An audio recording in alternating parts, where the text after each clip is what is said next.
Corey Perlman, social media keynote speaker. He's owner of Impact Social Media Incorporated, CoreyPerlman.com, ImpactSocialMedia.com.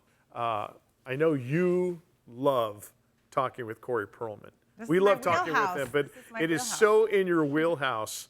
And Corey, I'm curious what you have to say about social media and the World Cup, what's going on right now. And I'm going to go to some of these players who nobody knows about, and then they play a match or they make one great play or something, and I'm seeing people's following numbers rise by 100,000 in the game, and at the end of a game they may have had 50,000, and they're close to 1 million when the game's over. Amazing. Yeah. I mean, the world is watching right now. It is.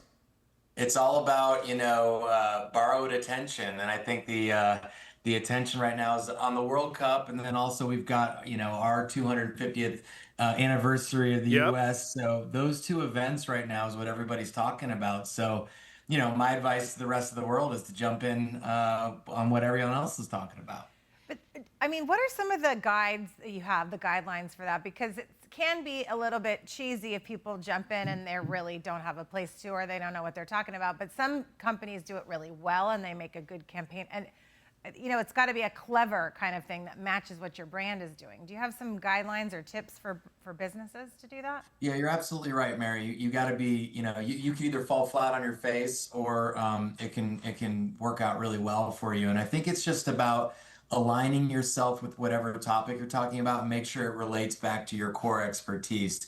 So one example I talk about is, I talk a lot on leadership. And so there's a lot of leadership lessons that we're learning from some of the folks that have been in the World Cup for over 20 years, like Ronaldo or Messi, and how they are, figuring out ways to innovate and change and still be two of the greatest players of all time. And you can definitely relate that back to your business from a leadership perspective.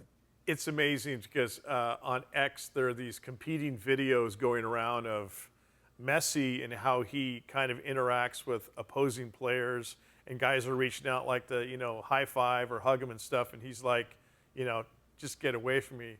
Where Ronaldo, on the other hand, hugs everybody, high fives everybody, stops and takes pictures with everybody, and obviously Messi has a World Cup to his name, Ronaldo doesn't. But it's just, it's crazy how you've got the different fan bases that are taking shots at these world-class players. Now, if they know it or not, I have no idea. But, I mean, social media is just a buzz with, Corey, so many different lanes of fandom for this World Cup. And I don't remember this 4 years ago. I don't either. I think it has something to do with it, obviously, being in our backyard, which helps. True. But I think, it's really just recognizing as a business, again, I know you've got a lot of business listeners out there, and it's like, so what can we do? Yeah. And I would just say that, you jump on the trend, you borrow the attention that the world is really looking at right now, but do it in a way that's useful to your expertise. If you're a restaurant, then maybe you're doing some daily specials based on scores of the game. Have some fun with it. But don't take it too seriously, and for what it's worth, don't ever get political or even jump on anything that might be too controversial that might hurt your business instead of help it. And Corey, am I correct? I seem to recall when it was Super Bowl time and I was working for some restaurants and we were having specials, we couldn't say the word Super Bowl. We could say the big game, and we had to be very careful about showing any sort of trademarked, copyrighted, players' jerseys, the logos. Is that the same here, I'm assuming? Yeah, I think you want to be careful. FIFA's got a pretty good attorney budget and such like that. So you want to be a little bit careful with some of the words that you say and such. But we're also small fish to fry, to some degree. So, but yeah, generally be careful about, showing clips, things of that nature. Instead, maybe talk about the event as opposed to showing the event. You're always safer that way. Okay, I want to segue a little bit to the topic of AI, because I'm noticing, I think I did one post where I took somebody out of the background of my photo, and then when I posted it, it said something at the top, AI generated. I was like, no, it's not. But I feel like they're really trying to crack down, they being Meta is the platform I use, mostly Instagram. Can you talk about where we're at with that and how much is it not going in people's feeds? Are they slow to go in the algorithm if it's AI generated? If the technology just says that it is? Yeah, it's really, we went from, I think we were on a really fun journey of being able to use AI, and now like the pendulum is officially thrown over to the other side, which is if you're using it and you're overusing it, you're going to get penalized by the algorithms. They call it AI slop.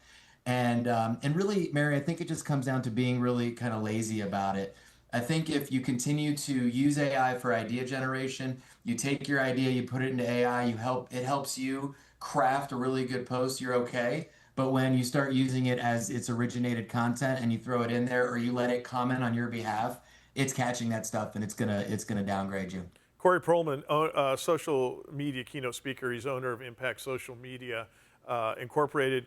Corey, we're talking about AI, and whenever I see a company, now Red Bull has great commercials with the animated, Red Bull gives you wings, but again, they're paying voice actors, which is a different rate than if you're going to pay somebody who's live in front of the camera.